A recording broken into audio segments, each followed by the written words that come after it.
Just like the street lights lit this town, like a fire in a blaze, gotta burn it down. Can't be afraid to leave this out. We got this far, don't know how. I see danger in your eyes.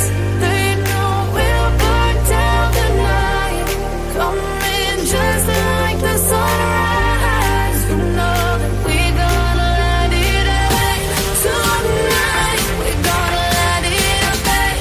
Tonight, we gonna let it rain. Just like the sunrise, we gonna let it rain.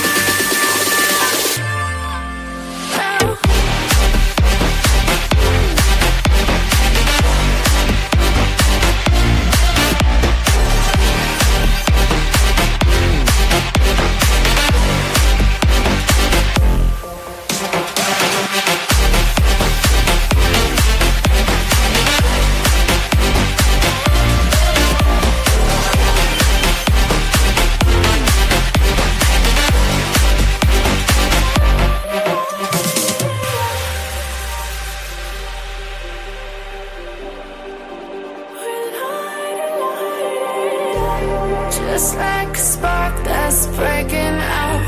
Can't make a stop, can't turn back now. We know that there's no room for doubt. No, we can't turn back now. I see danger in your eyes. They know we'll burn down the night. Coming just like the sunrise. You know that we gonna let it rain. Tonight, we gonna let it rain. Tonight, we gonna let it rain. Just like the sunrise, we gonna let it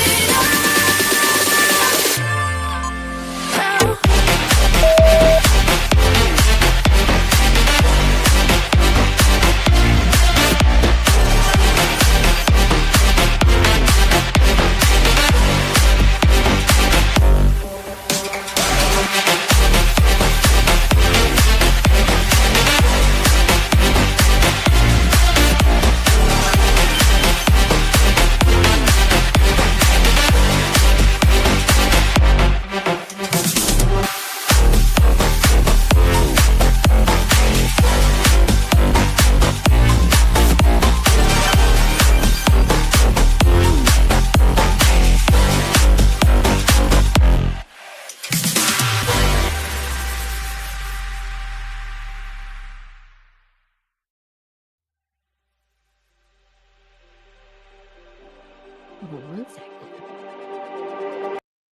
The music was getting ready to start again. Sorry about that, guys. I was on the wrong screen to control it, but welcome in, everybody. It's good to see you guys. It is Saturday, the 16th of August. I believe it is, because my little thing does not tell me, though. My little block does not say that. My little block is still at the 15th. So happy 15th to you. If you want to celebrate yesterday again, we could do that. But welcome in. It's good to see everyone. It is Saturday. It is the weekend. We finally made it to the weekend, and we have lots of stuff to read. So what better way to start the live than just start reading to you guys? But there are some new documents that did come out from Idaho State Patrol, ISP. So we're going to go over those, and we're going to just go over all the stuff that's been going on, because there's a lot. There is a lot coming out in this case. And if you haven't been following, that's fine. You can follow along with us now. So, but I did want to start off with, actually, let's start off with,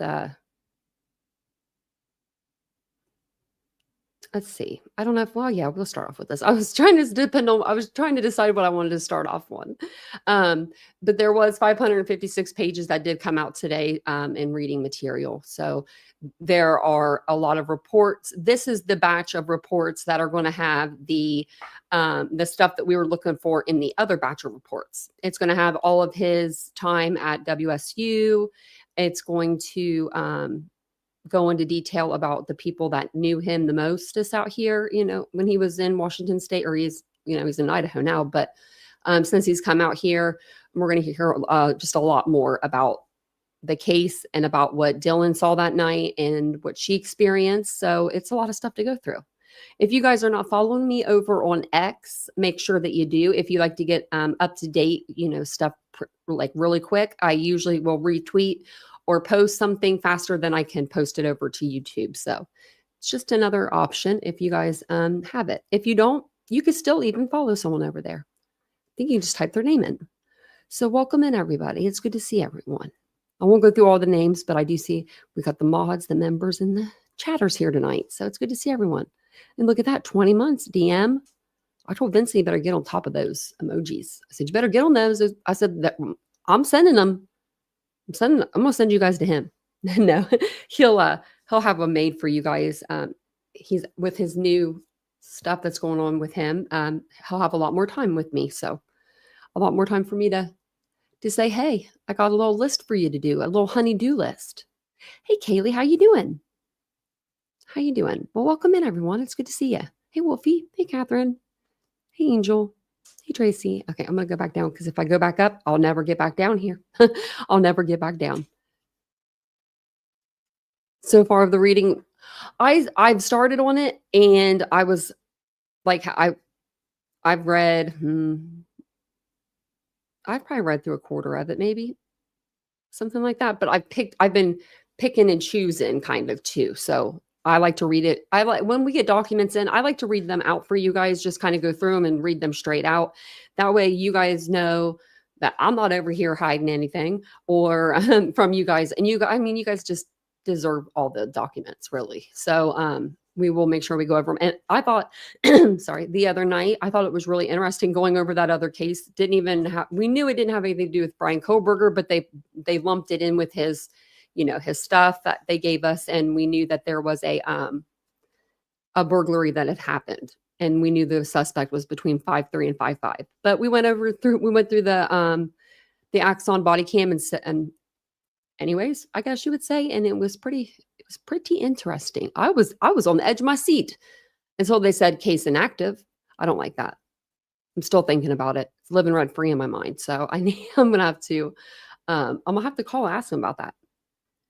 So I was gonna get on my Twitter because I got the video from Nerdy, and okay, I did put it on there. So okay, I'm sure you guys have all seen this by now. The video of hashtag number, you like that? Number 163214. He's just in his cell, basically. We just haven't talked about this case. It's only been one day, and I feel like we've missed so much. So this is Brian in his cell. Basically, the gist of this is he's cleaning his shoes, his shower shoes, or whatever they are. They look like they're Crocs, but he's cleaning them. I've watched this video and I don't know what kind of OCD Brian is. There's all kinds of people with OCD. So it could be like cleanliness. It can be organization. It could mean that you live in a hoarder's house, but as long as you know where everything's at, you're good. Like it can mean any of those things. But he's not the type he's not really into lining things up as far as I've seen. His shoes are not perfectly lined up. The tissue that he uses on his shoe, he puts it on top of his entertainment kind of cage is what you call them. But I don't know. What do you guys think of this video? It does look pretty roomy, but I think this is actually on the medical ward. So what I'm gathering is this looks like a medical cell to me. The bed, let me see if I can make it bigger.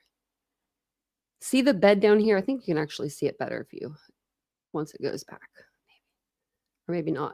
Maybe that was the best that we were going to get with the bed right there. So this does not look like I've never seen a jail cell bed like that before. That looks like a hospital bed to me.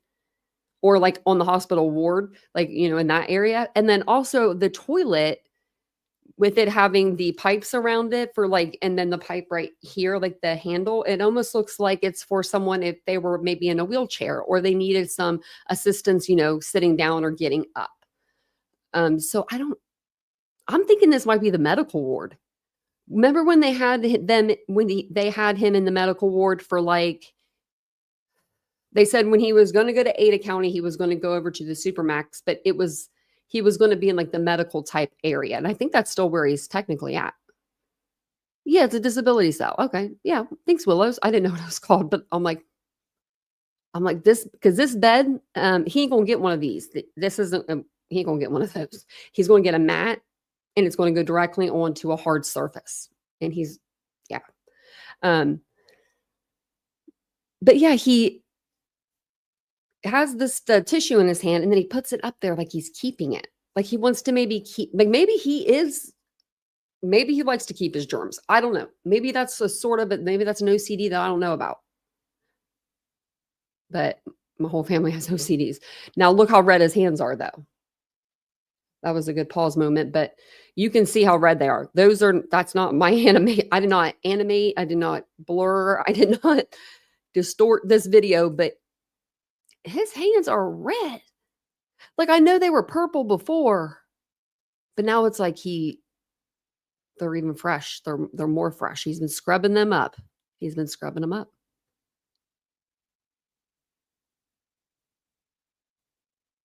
got to be the prison. I'm thinking it's the medical ward, like right where he's at right now. I'm thinking that's where he's at right this minute, because he's got like the 3 different pairs of shoes to wear. Like this isn't a jail. No, no. They're never gonna let you have 3 pairs of shoes in a jail. I just do never. I don't see that. That would be like 3 pairs for each inmate. That would be a lot of shoes, right?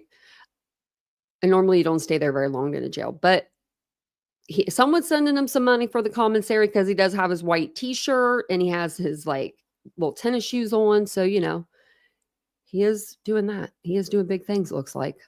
Now, I wonder if he knows. I wanted to show you that part, but I wonder if he knows this video is out, because I don't know what that TV gets on it. That's in that cage. I don't know what stations you get. I think it depends on the facility. Well, a lot of prisons you don't wear orange, and that's more of like a jail, I think. I feel like I've always seen people that are in prison, I've always seen them in blue and white. Yeah, blue and white. I think even in Ohio.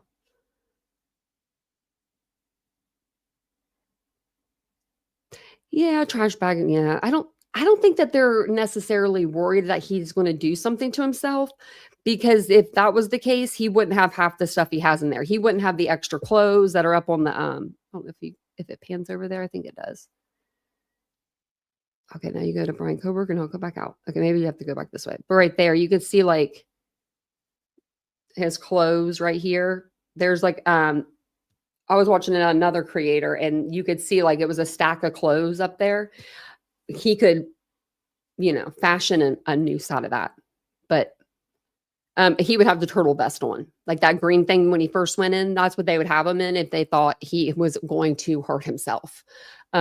Also, they're supposed to, I don't know if they do, but they're supposed to check on their inmates. I think it's every 20 minutes. I used to date a corrections officer, and a guy did that on his watch. The inmate was timing the guards. They even had to take his watch and make sure that it was like programmed correctly to the prison time and not just to regular time, because I guess if you're in the prison, like their clock could be off by 1 minute, and that could have been 1 minute you would have had to save that person, right? So it was crazy. All your corrections are in. Yeah, it's every 20 minutes. That's what I thought. It's been since my early 20s since I dated him, but that I don't wish that on anybody. Like to witness that as an officer, or to be that person either. But they also gave him 2 cups, which I thought was kind of surprising. I don't know about in prison, but I know in jail they give you like a cup and you get like a spoon. I don't know if it's the same thing in prison, but it looks like those are styrofoam. So maybe we can send him an orange Stanley. We'll get his name engraved on it. We'll get the victims' names in the back of it for them.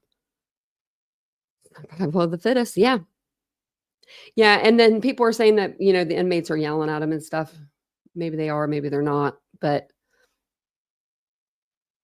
it's going to be loud in the prison. You're not going to get any quiet. We do know that he, after the homicides and stuff, he called his mom or his dad. And I've heard that he had called his mom a few times that day. So apparently he likes to talk to his mother. So maybe that's what's getting him upset. Maybe he can't hear mom over the other prisoners. Or maybe the other prisoners are talking vulgar with mom on the phone, Don't mean to laugh for her because I feel bad for Marianne, but don't feel bad for him. So basically, the Idaho State Police did a really good job in documenting everything that they documented. It's literally report after report. And there are some photos in here at the bottom. There's no victims in any of the photos. It's just one of the bedrooms. I think someone said they thought it looked like Bethany's room, but I thought it looked like it could be Kaylee's room. So I'm not sure. I'd have to check out the mirror again in the vanity. But this is all going to be from the agency, the Idaho State Police. I should all read that anyway. And this is the initial call out for the call. It says, and then the approval date was 11/17. Reported date 11/13. And it's for them to investigate 1122 King Road. So on November 13th, 2022, the Moscow Police Department requested the Idaho State Police, the ISP, District 2 investigations to assist with a multiple person homicide located at 1122 King Road, Moscow, Latah County, Idaho.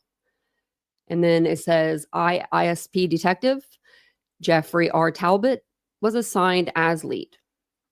So then it says reports to follow. Now this is the initial interview. I think that's what that one says. This is interview. I think the first interview will be with Jack, not Jack. Yeah, Jack. But we'll see with Showalter. So the administrative information, Idaho State Police. And then I called him patrol. I knew that was wrong. Summary narrative on November 16th, 22, Idaho State Police detectives interviewed, and it's redacted, regarding multiple homicides which took place in Moscow, Idaho. The interview took place at, and that's redacted, in Boise, Ada County, Idaho. And then it has the victims' names. So victim 2, there's no victim 1. I don't know why I don't know why that is. But maybe that's because charge 1 was burglary. That's the only thing I could think of. But victim 2, Kaylee Gonzalez. Victim 3, Madison May Mogan. Kaylee Jade Gonzalez. And then victim 4, Xana Kernodle. I should say their whole name. Xana Alexia. I don't know why I was thinking. My niece's name's Alexis. I should have known that. Alexia Kernodle. That's a very pretty name. And then look at this. Ethan did have a middle name. James. First paperwork I've ever seen it. Has anyone else seen his name? His middle name? Because I haven't. I thought he didn't have one. My dad didn't have one, so I just assumed he didn't have one. I figured, when you have 3 babies, maybe one name's enough, So it was Ethan James Chapin. That didn't register earlier when I read this. So, and then it's just underneath all of their names, it just says like their operator's license, their license number, how old they are, their date of birth, their race, their hair color, eye color, those things. So then you have under victim 5, witness 1, and it's all redacted. It's a white male, age 22. He was born in 2000. And then you have witness 6. Okay, so that's weird. I don't know why they did it like that, but they did. And that's a male that was born in 1999, so 22 and 23. Property evidence, non-drug related, I guess that's what it means. And the investigation date or starting on is 11/17. I'm just trying, and it says description, buccal swabs from redacted. So I'm assuming that these 2 guys that are taking buccal swabs from, because it says the same thing here. So property, and then property 1, property 2.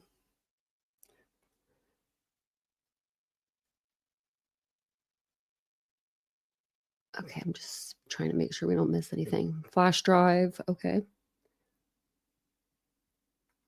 And data processing equipment, okay. So then on November 16th, 2022, at approximately 3:16 p.m., Idaho State Police investigations. Make this a little bigger. Okay. Lieutenant Caitlin and I interviewed redacted. Of course, it's redacted. I'm going to actually put you guys up here so I can see the chat better. Just taking a minute because it's just being slow. Okay. There, that's a lot better. Yeah, 6'4". Yeah, he was a tall boy. That's why I was so, in the beginning, I was just so dumbfounded that, like, why wasn't there more like of a combat between Ethan and, Brian? And now we're realizing that Ethan was sleeping and he probably had a few drinks that night, right? And then was probably just in that slumber of like just deep sleep, and probably just didn't even hear anything. And if he did, and when he did, it was probably just too late. So this interview, I believe this is the interview with Jack Showalter, hoodie guy from the grub truck, but I'm pretty sure this is it. So on November 16th, 2022, at approximately 3:16, so the Idaho State Police Investigations Lieutenant Caitlin and I interviewed redacted. The interview took place at his parents' house located in Boise, Ada County, Idaho. During the interview, redacted stated the following: his residence at school was redacted Moscow, Idaho. His residence is approximately 200 to 300 feet from the location of the homicide. It had been a little nerve-wracking going outside of his apartment. He knew some of the homicide victims. He knew Maddie Madison Mogan and Xana Kernodle. He had met Kaylee Gonzalez the night before the homicides, but did not realize she was one of the victims until later. He did not know the male victim, Ethan Chapin. At this point in the interview, this person's mother arrived home and was present for the remainder of the interview. He had known Mogan since their freshman year, and they were in the same pledge class for the fraternities and sororities on campus. Mogan had dated some of Redacted's friends and had positive interactions with Redacted's girlfriend in the past. He or she, I think, had classes with Mogan, and they had done homework together periodically. He and Mogan had a lot of friends in common as well. He supposed he had met Gonzalez prior to that night, but did not recall specifically. He had never met Kernodle's boyfriend, Ethan Chapin, before. Redacted heard Chapin belonged to the Sigma Chi fraternity. Chapin was also a year younger than Redacted in school. Mogan was dating one of the Redacted fraternity brothers, whom Redacted believed lived in Boise. I hate saying Redacted so much. Redacted had spoken to one of the other people earlier in the day on November 16th. Redacted is a stand-up guy. Mogan's previous boyfriend was also one of the friends and is also a nice guy. He and Mogan were mostly just on and off Redacted friends. Okay. I think that it's like mostly they're like redacting their names. And I know this is from Jack Showalter. So Saturday night, November 12th, and into Sunday morning, November 13th, at the end of the game day, people went out to the bars. Redacted ran into Mogan at the corner club. Mogan and Gonzalez were going to leave the bar to go to John's Alley and asked Redacted if he wanted to go with them. On the way to John's Alley, Mogan and Gonzalez decided to get food at the grub truck instead. So that is Jack Showalter. Jack was at the grub truck with them, but was hanging out in the back because he was not getting any food. Someone in a silver sedan picked up Mogan and Gonzalez. He assumed it was one of their friends. Redacted told Mogan to have a good night. Redacted's designated driver's shift had already ended at approximately 2 a.m. Redacted had a good coat on, so he walked home. Oh, Jack. He thought it took him 20 to 30 minutes to walk from the grub truck. Redacted got home around 3 a.m. and went to bed. Redacted showed on a map the way he walked home and the way he described did not pass the residence of the homicide scene. On Sunday, November 13th, he woke up at 10 a.m. to watch an NFL football. He left his house and went to Floyd's, a dispensary across the border in Washington. He couldn't remember if he went to Floyd's before he started watching football or if he started watching football, then went to Floyd's. He thought it was weird because he drove past the scene on his way to Floyd's and didn't see any police or anything out of the ordinary. Redacted drove a redacted. Wonder when this was. He says 10 a.m. He must have went before. Well, it doesn't matter if it was 10 a.m., but I would assume because if he on his way back, right, he would have like noticed them on the way back. Maybe he does. So. During the morning, people called him to see if he knew what was going on down the street at the homicide scene. Redacted didn't believe them and walked outside to see. He had to walk down the street to see the residence/homicide scene. There was a rumor of an unconscious person, which seemed believable. During the group chat between the pledge classes from the fraternities and sororities, kids realized people were missing and something more than a person passed out might have happened. Most of his chats are via Snapchat. Some of the family members of the victim started letting people know about the homicide before the news did.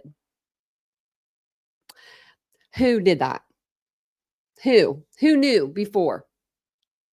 Like, nobody knew. The Gonzalez said they were waiting at their house for, like, the cousin had called, said something might have happened, but they were waiting when the cops pulled up. I know Maddie Mogan's mom was on her way down to the scene when it happened because the Gonzalez's didn't want to tell Maddie's mom because she didn't want they didn't want her to be driving when they told her. So I don't know. And I know that like Ethan's brother and his sister were told pretty fast, but they were like both at, in that group of people. So. Okay. It says, we got to go down. So it says Redacted heard a lot of people were packing up and leaving. Redacted felt jumpy, even leaving his apartment and walking out to his car. He would be able to do his classes online, so he packed up the next morning, Monday, November 14th, and left. Remember, everyone said that he went to Africa? Who made up that lie? Or that rumor? We won't say it's a lie. But I don't think he went to Africa. Of all the places to go, like, yeah, he went to Africa. I don't know.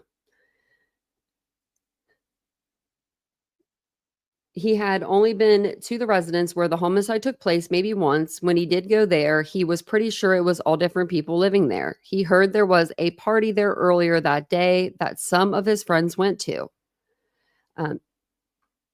Redacted went to the corner club by himself because he had friends who went there and worked there.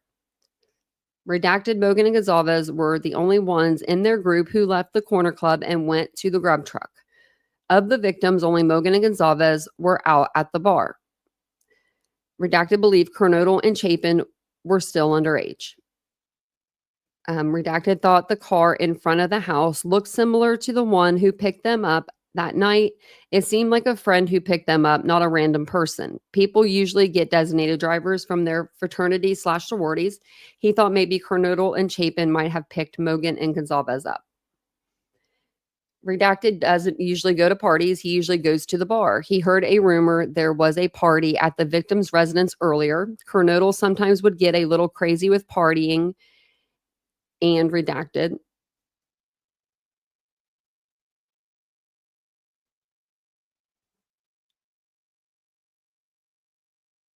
Okay, I think I know what that says. I don't know why they would, block it out, but okay. Because if you read around it, you know what it says. So Mogan just uses alcohol. Gonzalez, he thought, just drank alcohol only. He doesn't remember meeting Gonzalez prior to that night. After the incident, he heard rumors of Gonzalez having a stalker. Any girl who belonged to the I think it's Phi Beta Phi, her sorority, should know about the stalker information. Mogan and Gonzalez, he believed, both belonged to the same sorority. They don't believe, but they didn't. Redacted had an ex-girlfriend he was trying to get back together with for most of the past few years. He had a girlfriend who went to a different school, so he hadn't been hanging out with a lot of people regularly. He had no idea who could have committed these homicides. Usually the craziest thing that happens are people getting MIPs, minor, some of them being a minor, I guess, and DUIs. He hadn't heard any rumors about why this could have happened. He thought the only reason someone might have acted out like this is for love. He heard there are videos of him at the grub truck with Mogan and Gonzalez, the grub truck live stream video on Twitch TV. News outlets have identified him from that video and have called him. Redacted left Moscow Monday morning around noon. He traveled home by way of Ontario, Oregon, instead of New Meadows because he doesn't like driving through the mountains. With consent, I collected buccal swabs from Redacted and Redacted, had no apparent injuries to his, and had no apparent injuries to his hands, forearms, head, or neck areas. The interview ended at approximately 4:02 p.m. For complete details, review audio recordings of interview. I guess those are available if you want to get them for a fee. So the buccal swabs and the audio recordings of the interview are submitted into evidence under tag number, and it gives the tag number as item 1 and item 2 respectively. So then we go down to the 17th, and this is going to be Sergeant Caitlin and Detective Lieutenant Caitlin and Detective Sergeant Hoxie conducted an interview. It was in reference to the murders that took place on November 13th. This is, it says involvement, victim number 2. That's Maddie Mae Mogan. And then the witness 1, it's redacted. Just trying to see if it's a male 27. Don't know who that would be. Somebody that's 27. Minor possession of alcohol. Thanks, Harlot. I was like, someone will have to know in here, be from Idaho in here. They give us here in Ohio underage consumption of of alcohol. It depends on what alcohol you have. I've gotten that thing that was so stupid. I got underage possession of a 16-ounce draft beer. Didn't even drink it. Wasn't even going to drink it. Was sitting it down. Got it handed to me and I was sitting it down. Stupid cops. No, they should have got me, but they didn't arrest me. I was the only one out of 23 or 24 people that didn't go to jail that night. So I will take that as, a blessing. That's probably because I didn't drink it. So I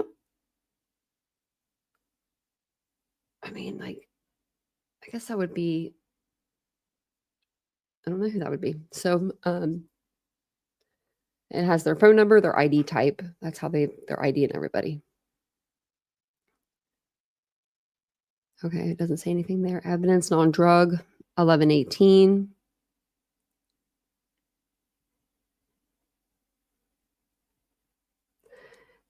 This is radio, TV, home electronics, compact disc, radio, TVs, VCRs. Okay, on November 17th, 2022 at approximately 1:02 p.m., Idaho State Police Detective Lieutenant Caitlin and I conducted an interviews with reference to, I'm just going to say the King Road homicides, and you'll know what that means up here. Redacted reported the following during the interview. Okay. On November 12th, 2022, he woke up and stated, no, they don't know how to spell. Started watching college football and then went to the gym. His roommate, Redacted, had a dart tournament at Moose Lounge, which is next door to the Corner Club. Well, the Moose is normally for Isn't the moose usually for people that are, oh no, it's not. Never mind. The moose, I think you just have to pay to get in. I was thinking the veterans, place for veterans. At approximately at 5 p.m. or 6 p.m., he went to the Moose Lounge and started drinking. Moose Lounge has a veterans special. Oh, well, I guess it is. I guess it is the same. They were at Moose Lounge until approximately 9 p.m., and then they went to Mingle's Bar and Grill for about an hour. After Mingle's, they went to the Corner Club, but at this point in the evening, he was intoxicated. He did not remember getting kicked out of the Corner Club and did not know why he was kicked out. Well, let's read about it. At approximately 11:21 p.m., he and Madison Mogen took a picture together while they were at the Corner Club. Mogen sent in a group text to Redacted. Also, this is sent to, and this is also sent with the photo, was a text message saying, "Get to the club," Redacted. He didn't remember taking the photo with Mogen and didn't remember who Mogen was with. This was also the first time he'd seen Mogen outside of class and school projects. He didn't remember much from the evening, but said he walked home from the Corner Club. His address was, it's redacted out, it's in Moscow. His roommate got home around 1:30 a.m. to 1:40 a.m. His other roommate told him he got home about 30 minutes before, approximately 1 a.m., and that was the end of the night for him. His roommates are, and they're all redacted. On November 13th, 2022, he woke up at approximately 12 p.m. He learned of the incident through a vandal alert student email that afternoon, which explained the situation. An hour after receiving the first vandal alert, he received another, which told him there was no suspect and to remain vigilant. A third vandal alert was sent out that evening while he was at work, which had details of how many victims there were. He didn't know Mogen was one of the victims until Monday afternoon when he received an email from his professor of marketing. He, Mogen, and Redacted are in marketing at the university and work together on group projects. They were working on a project for Redacted, which was a cafe in town Mogen worked for. Well, I guess we could say that. When they worked on projects together, they would meet and work in basements of the Albertsons building on campus. He hadn't ever been to Mogen's house and didn't know until recently where she lived. He worked at Redacted in Moscow and has worked for Redacted for 8 years in total as he transferred colleges. He moved stores with Redacted. His boss said the store carried old K-bar knives, but they were an older clearance item. He didn't know what kind of sheath a K-bar knife would come with. He didn't know Kaylee Gonzalez and didn't remember seeing her at the Corner Club. He didn't know any of the victims besides Mogen. Mogen was the only person from the house he spoke with, and it was mainly related to class projects. He'd only talked to Mogen approximately 4 or 5 times throughout the school year. They mainly used text messaging to communicate. He read us the group text he, Mogen, and Redacted used. The last text from Mogen was the photo and the text message at the Corner Club. Redacted responded the following day, which was the last text in the thread. He was attending his last semester at the university, and he thought Mogen was going to finish in 2023. He started college at Treasure Valley Community College, transferred to Utah Tech University, and from 2017 to 2019, he started attending the University of Idaho. In 2019, he joined the Army Reserves as a culinary specialist. After 2 years, he went back to the University of Idaho to finish his schooling. He never heard of any issues Mogen had with anyone. He did not know if Mogen used any narcotics. They never spoke of anything personal. He didn't have a car and walked wherever he needed to go around campus. He rode the bus home to Boise and borrowed his brother's pickup while he was in town. Redacted did not have any injuries to his hands, arms, or face. At approximately 1:36 p.m., Redacted consented to a DNA sample. Idaho State Police Detective Miller arrived on scene and collected a DNA sample from him, which I took custody of and submitted it to evidence for processing. At approximately 1:38 p.m., we concluded the interview. So they just took their swabs and they was like, we're done. We're done. We'll get back to you if we need to. That's what I'm assuming, you know. Now the next one is reported date 11/20. Vicky Gooch, or whatever her name is, Gooch. She always had the best papers whenever we got her preliminaries from Moscow. So let's see what she says. On November 17th, 2022, Idaho State Police Detective Victoria, we're just going to call her that, and Moscow Police Department Sergeant Dustin Blaker interviewed redacted at her residence. This might be Dylan's, I'm not sure. Okay, so the interview was audio recorded by me and Sergeant Blaker. The thumb drive of the interview was assigned with the tag number in the Tiburon case management system on November 20th, 2022. The audio file of the interview has been downloaded into the thumb drive on November 18th, and the thumb drive was maintained in my sole care and custody until entered into evidence on November 20th, 2022. So this is witness number 1. Trying to see if there's like the date of birth is redacted out, but it's 2003. Okay. On November 17th, 2022 at approximately 12:05 p.m., myself, Idaho State Police Detective Victoria M. Gooch, and Moscow Police Department Sergeant Dustin Blaker interviewed redacted at a residence in Boise, Ada County, Idaho 83712. The interview occurred with the attorney present via computer, audio, and video. Redacted an attorney in Moscow, Latah County, Idaho, with the law firm Sullivan Law Offices. Well, it probably wouldn't be hard to find out who they are since you put the law offices there, but okay. The interview was also audio recorded by me and Sergeant Blaker. The thumb drive of the interview was assigned tag. Okay, and it's in the Tiburon case management system. So, stated the following. Redacted.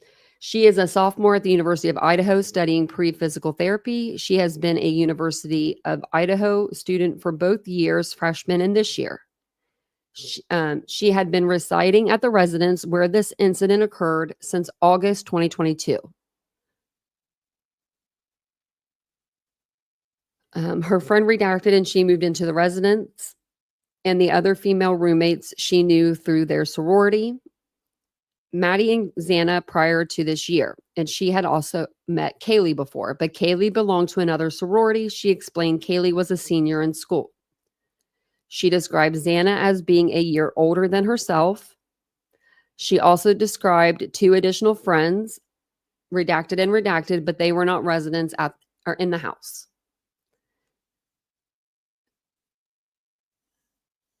Redacted explained redacted introduced her to Xana last year. Both redacted and redacted resided in redacted apartments. It says an apartment complex on campus that houses sorority members. She described the layout of their residence and where each of the roommates resided, paraphrased based on, I'm assuming this is Dylan's description, and their residence. When you walk in there, there is a door, there is a downstairs with a bathroom and Bethany's bedroom. When you walk into the door, there is a hallway with the bedroom and the kitchen and the sliding door. And upstairs is Kaylee's room and the bathroom and Maddie's room. Xana is on the same floor as her bedroom. Initially, she was asked to describe what the girls did on the 12th of November, but she described there was a ball on Friday night, November 11th, 2022, the Pi Phi sorority ball, which she briefly attended. She explained she started drinking at 4:30 p.m. on the 11th. She described the individuals at the ball, including all of her roommates, as well as Ethan and his, I believe it's his siblings, but redacted. And their dates who were Fiji fraternity members, redacted, and redacted. Kaylee Gonzalez was redacted's date for the ball. Redacted described how she got home on Friday night by using an Uber from the Pi-Phi Ball to their residence. She explained she and her roommates normally have Redacted as their Uber driver, but not on the night of the 11th. She does not remember the name of the Uber driver on Friday night. This was around 8:30 p.m. She explained she and the roommates trust Redacted. She advised the party initially transitioned to the Redacted, but she got bored, I think the Sigma Chi, and wanted to go home. It was she, Maddie, and Xana and Ethan regarding the roommates who attended the ball. Okay. And thank you guys all for being here. I appreciate it. If you guys don't mind, take a second and hit the like button for me. If you haven't subscribed to the channel, subscribe to the channel. Working hard over here, you know, overtime. I'm just kidding. I'm just kidding with you guys. So eventually a group from the sorority event transitioned to Redacted in the other roommate's house. And there was a party that continued there until the early morning hours of November 12th, which is Saturday. She requested to look at her cell phone during this point in the interview to verify the timeline. She was advised she could use her cell phone to provide times during her interview.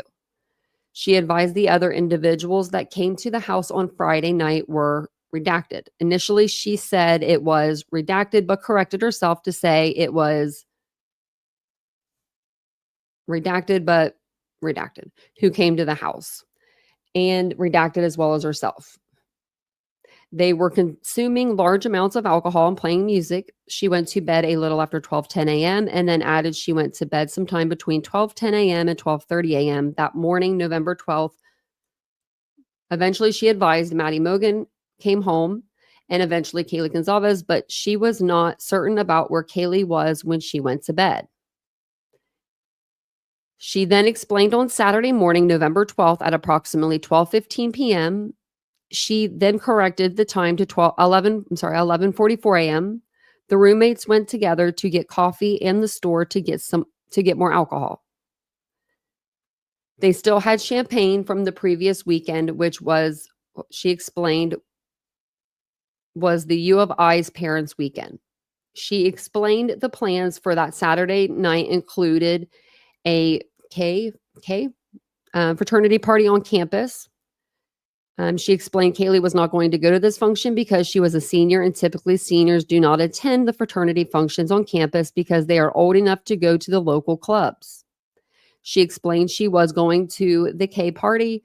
Redacted further explained at one point Maddie was at this function but left the function to go to the club with Kaylee. They were at the house together at 5 p.m. on Saturday, November 12th. Redacted stated Kaylee decided to go and take a nap, and Redacted, Maddie, and Xana, Redacted, and she were on the couch watching a movie. She explained they were all together Saturday afternoon at the house and they all decided to take naps, and each of the girls set their alarms for 8 p.m. She believes Ethan may have come over to the house at this time, but she was not certain if this is the time Ethan came over or if he showed up at a different time. She explained she had an assignment due in her Psychology 215 course, so she posted the assignment at approximately 10:12 p.m. She believes she then left the house at approximately 10:30 p.m. Saturday night. She explained she had an assignment due in her Psychology. Oh, I read that, sorry. When Redacted left the house, Kaylee was still there with one of her friends, however. Redacted does not know the friend's name. She described the friend was female and was nice. After leaving the house, she saw Maddie between their residence and the Redacted, and Maddie was holding a box of White Claws while she was walking towards their house. She advised she talked to Maddie, and then Redacted continued to the K function. She believed Maddie was going back to their residence to get ready to go to the club with Kaylee. Sergeant Blaker asked Redacted to give more detail about the route she took when she encountered Maddie, and she provided those details in this interview. She explained when she got to the K function, she wanted to meet up with Xana and Redacted, and she called Xana on her cell phone to find out which apartment they were in, and she was told they were in apartment Redacted. Others who were at apartment redacted at this time were Ethan, Xana, and then it has some names that are redacted. Others who were at the apartment, redacted explained she and redacted were going in and out of the fraternity lodge together for part of the night. She explained there were a lot of people at this function. She further explained she met up with redacted and the two of them went to the apartment. Maybe that's Bethany. She was with Ethan Chapin and Xana during part of the night, and redacted explained Ethan had been trying to get in contact with his sister because she had been upset about something and he was worried about her. But redacted did not know what the issue was. She remembered redacted told her brother she had not been answering her cell phone because she had been sleeping. She described Ethan as being very protective of his sister as well as protective of all of the roommates. No. The group of them then went to visit redacted, who she had previously met through Xana, and redacted was also there, including she, redacted, and all redacted names. 10 people were there. I'm like, 10 people were there. It looks like. Yeah, like something like that. When asked how much alcohol she had consumed, she explained that she had been playing Rage Cage, which she described was a drinking game. And when she awakened from her nap, she consumed 3 White Claws with an alcoholic content of 5%. She denied there was any drug use and stated Xana and Ethan used redacted. She advised neither Maddie or Kaylee did drugs. She explained she nor redacted never touched that stuff. She described the alcohol used at redacted and redacted residence, which included consuming a whole Borg, in which she also consumed some of the Borg based on Google search I conducted relative to writing this report. A Borg is an alcoholic beverage which requires taking an empty gallon container and filling it halfway with water, adding vodka and enough Milo to make the taste of vodka disappear.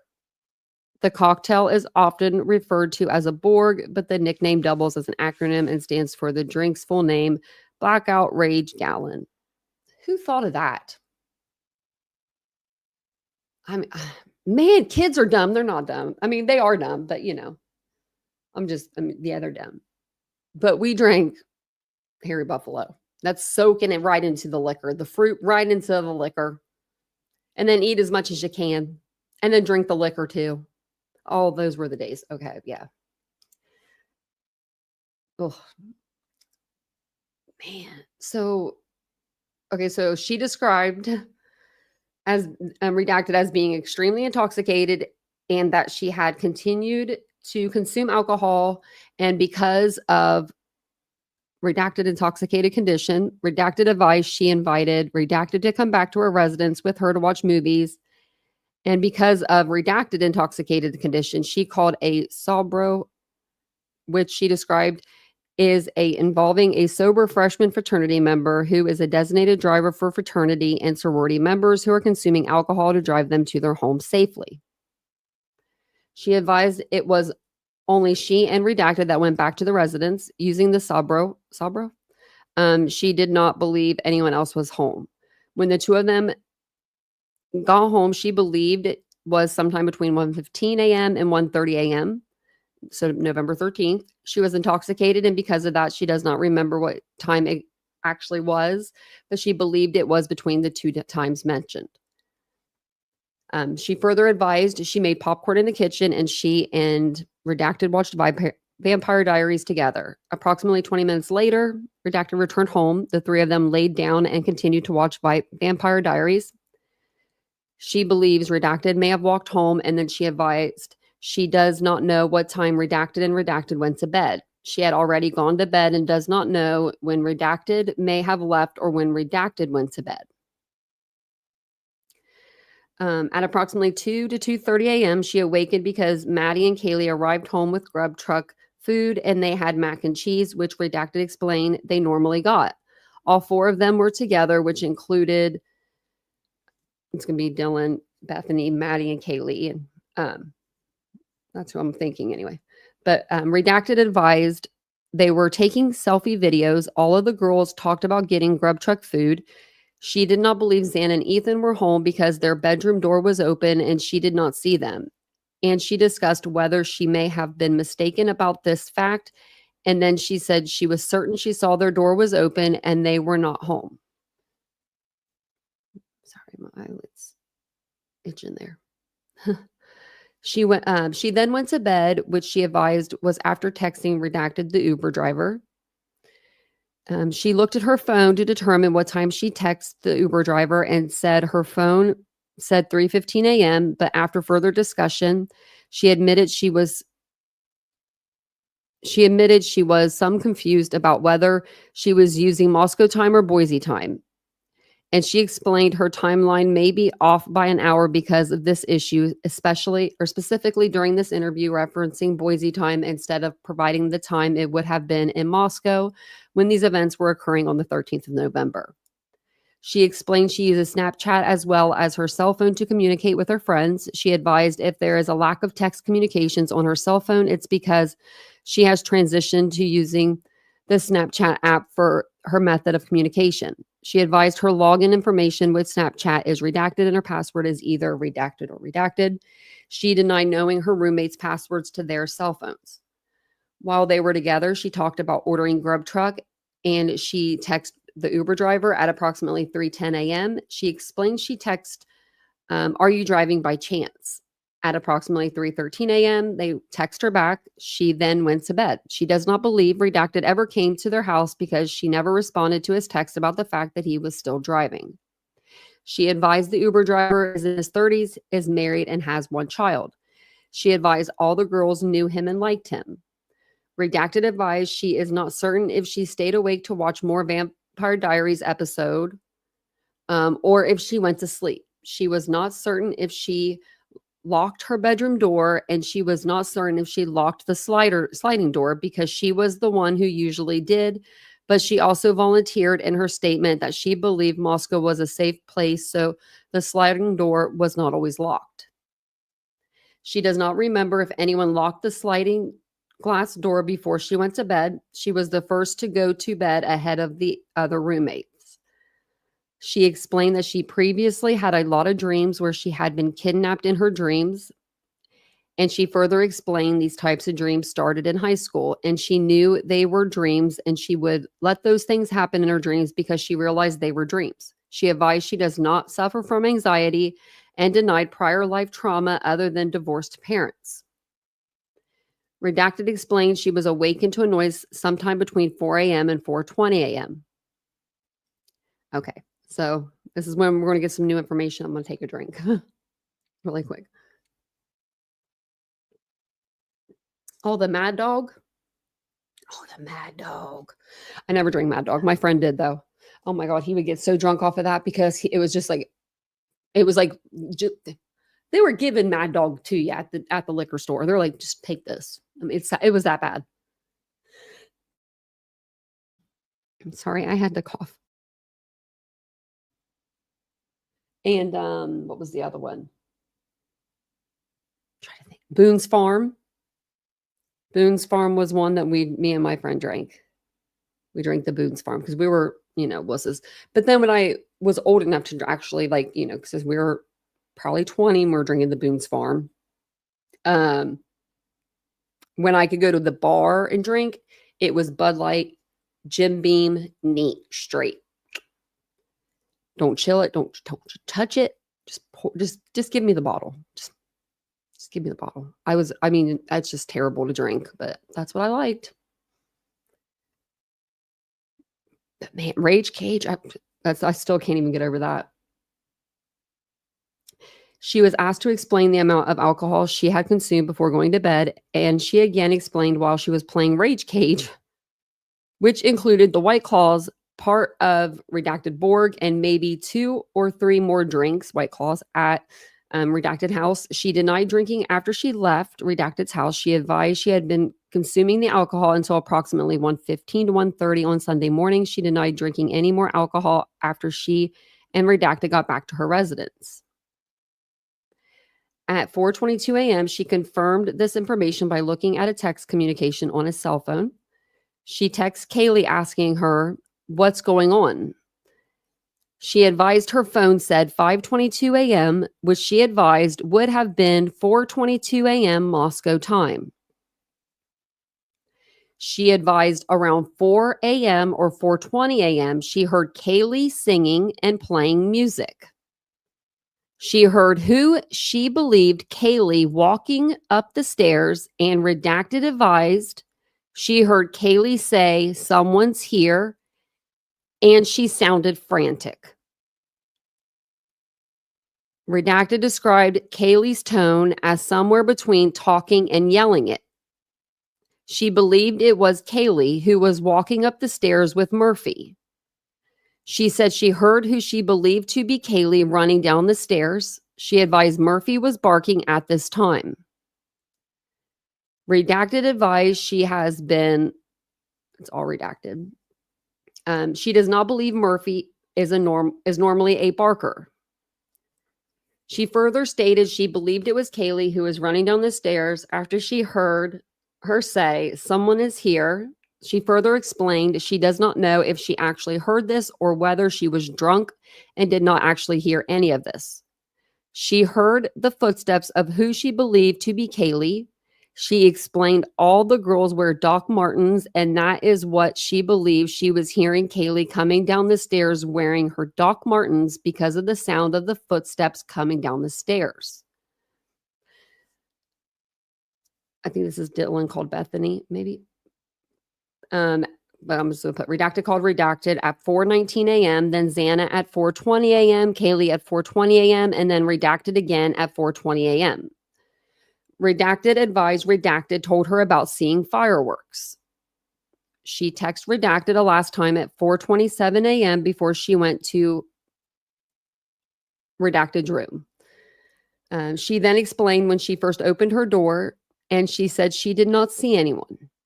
The second time, when she opened her door, she heard who she believed to be Kaylee crying, and redacted believed Kaylee was in the second floor bathroom. She then heard a male voice, which was stated she had never heard before, say, "It's okay, I'm going to help you." She believed the unidentified male was in the bathroom and was the person who was crying. She believes it was Kaylee who was the one crying. Redacted stated, I don't even know, that's not even a word, that now she has gathered additional information. She now believes it was probably Xana who was crying. At the moment of hearing the crying, she stated she believed it was Kaylee who was crying. She advised she knows the male's voice was not Ethan's voice. She described the last episode of Vampire Diaries, and she remembered it was two males rescuing a female. She explained it was not violent. She advised the male figure in the last episode was wearing all black, but redacted explained that was normal for the series. She is not certain whether she heard Murphy barking during the first time she opened the door, but she advised it was possible he was barking, but Murphy was moving away from the house. She described Murphy was a puppy, and redacted had just met him in August. She could not describe Murphy as being skittish. Redacted, or she advised she opened and closed her door a total of 3 times. And the 4th time is when she left her bedroom to go downstairs to Bethany's room. She advised she continued to call and text her roommates, but received no answers. She provided the time she called and texted her roommates and the time span she advised she would have been taken between 4:20 a.m. and 4:27 a.m. She advised she never thought about an intruder, and in her mind, she stated she was not processing what was occurring as threatening. She advised she believed the male was directing his conversation of who she believed was Kaylee. She advised she did not believe the male was directing that statement to her. Okay. In discussing why the offender. I think my dog's like sleeping, and her claw was going across the floor, so she's okay now. Look what's going on. Okay. In discussing why the offender did not harm her, it was discussed that it was possible The male knew her and wanted to protect her, and she said she understood that was possible, but she denied knowing who the suspect was. She further explained she Snapchatted Ethan, but received no answer from Ethan. Redacted thought Ethan was still either at Redacted K or was at home. She was not certain. The third time Dylan opened her door, she said her vision was blurry or fuzzy, but she advised she saw a figure of someone that was dressed in all black and they were masked, and he was holding an item of what she initially perceived as a vacuum. But she said that did not make sense to her. She described the suspect as not being muscular, but being skinny and toned, like a basketball player. She further described him as being taller than her at her 5'10" frame by at least 3 inches. So he would have been 6 feet in height. She advised he had to have heard her call Kaylee and Xana, and she thought he would have had to have heard her calling for them, and she was confused as to why he did not come to her room. She described the item the suspect was holding, which she advised was like a cylinder, and she remembered a cop talking about a bow, so she was trying to ascertain if what she saw was in fact shaped like a bow. Redacted further stated she thought that maybe it was a firefighter because of what Redacted told her about seeing a firecracker. She advised he would have been approximately 3 feet away from her, and she believed she saw him walking out the back sliding glass door.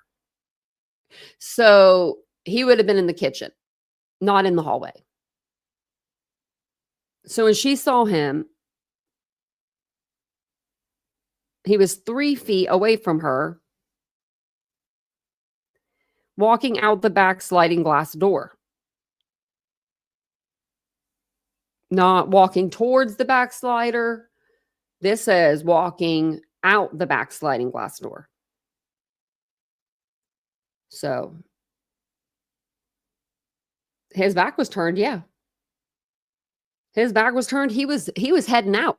He was like, I'm ready to get out of here. I just, killed 4 people. I think that he went there to maybe kill 1, maybe 2. I don't think that he really not like that makes not a damn lick of difference. But I don't think that he had really thought he was going to go in there and kill 4 people. So I think the thought of him counting to kill anymore, he was like, I'm good. I'm out.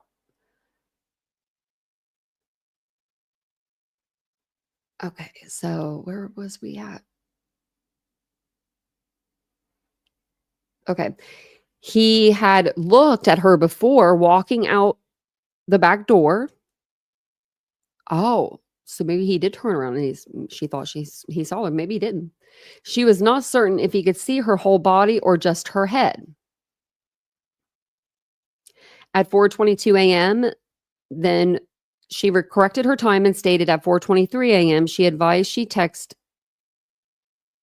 Bethany, and they conversed about someone wearing all black.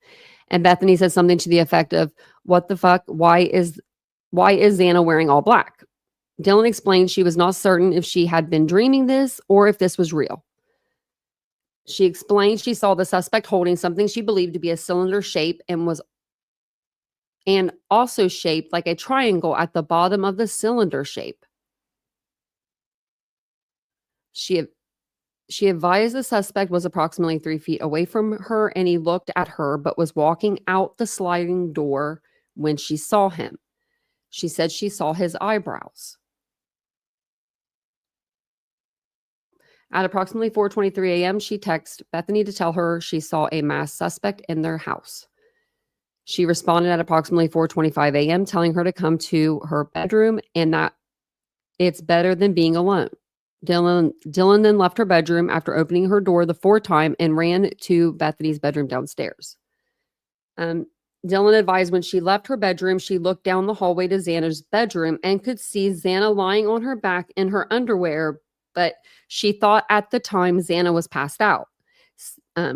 Dylan stated she never went into Xana's bedroom and she could only see Xana from the hallway as she was running to get to Bethany's bedroom. She advised she was too scared to go into Xana's room, and she knew Redacted was awake and she knew to go there because she was scared. Bethany's room. She saw Xana was wearing her underwear and she explained Xana was comfortable enough with the roommates that she would wear her underwear around them, so this was not unusual. When asked about the lighting conditions inside the residence, she advised that possibly Xana's light was on or the party lights were on, and that is how she was able to see Xana, because otherwise she would not have been able to see her lying on the floor without any lights being on. I figured the bathroom light could have been on, but I don't know.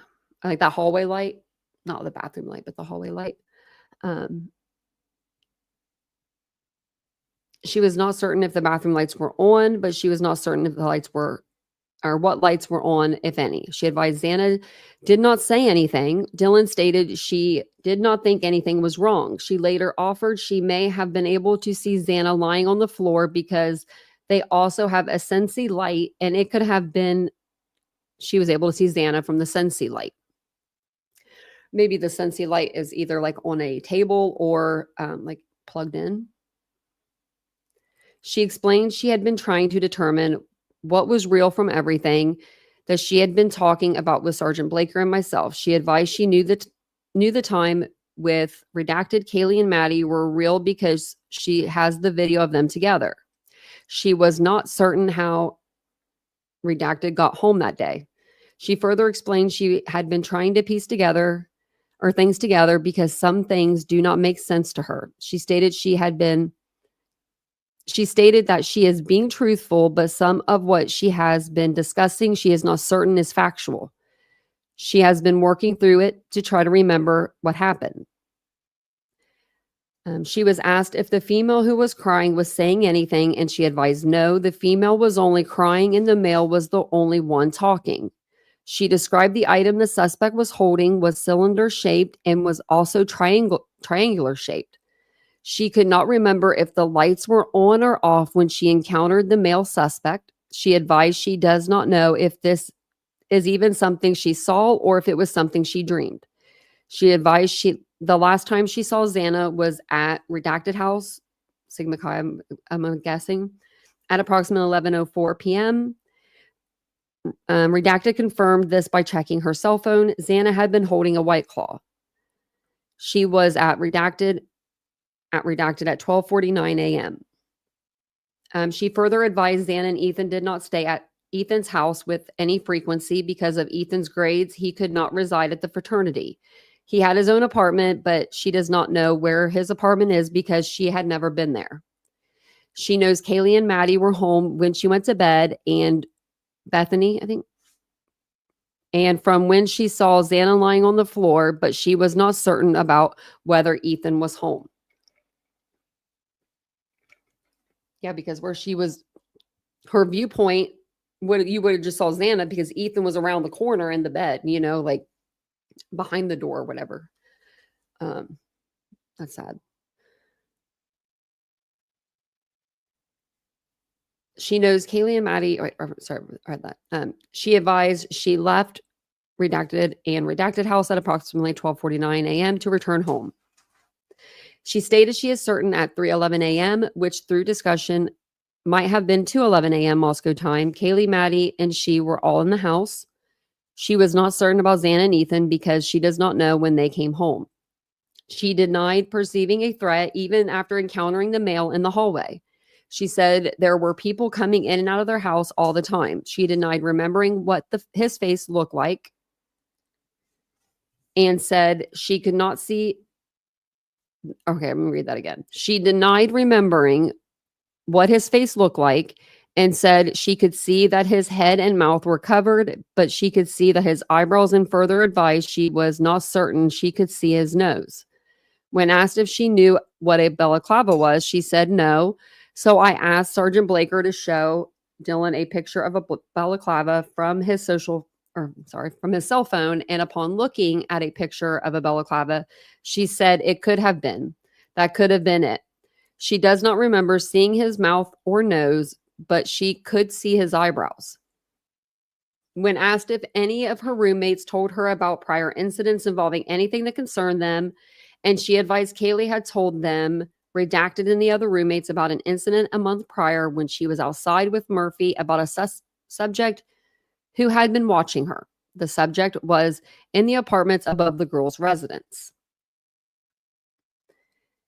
Wonder who that could have been. Redacted further explained that 2 or 3 weeks ago, while at Winco, Kaylee told her about a male subject who followed her from the Winco store all the way to Kaylee's car. Even when Kaylee went to leave, the subject was standing by Kaylee's car. Also, 2 to 3 weeks ago, all of the roommates went to Starbucks together, and when they got home, their front door was wide open, and they do not believe it had been open when they left. She explained there were prior issues with the front door. So she said it was possible the door opened because there had been a snowstorm, and she explained possibly the wind caused the door to open. Well, maybe we have a reasoning for why the door was open now. Maybe the wind blew it open. Because they do say the neighbor says he walked by the next morning, or like the day of, that morning of the homicides, and that front door was open. Right. And so this whole time I've been like living through that front door. That front door has been living rent free in my head for 2.5 years. This gives a reason for it. And she says that he was walking out the back door when she saw him. She saw him walking out the back door, not walking to the back door. So that, kind of makes it cut and dry there, So maybe that's what it is. So she said it's possible the door opened because there had been a snowstorm. Okay. She explained because of these things, they went to get Ethan's golf clubs to protect themselves when they searched the house. Redacted explained weeks prior to the 13th, Kaylee told the roommate she heard it on the screen, but no one else heard it. She was asked if she was telling either Sergeant Blake or I anything to prevent us from solving this, and she advised no, that she understood my question, and she advised that she knew she did not sleep through the whole incident because she has text communications and other things she knows would have required her to be awake. She advised she knows what she heard, especially about hearing who she believed was Kaylee crying and the male voice telling her he was there for her.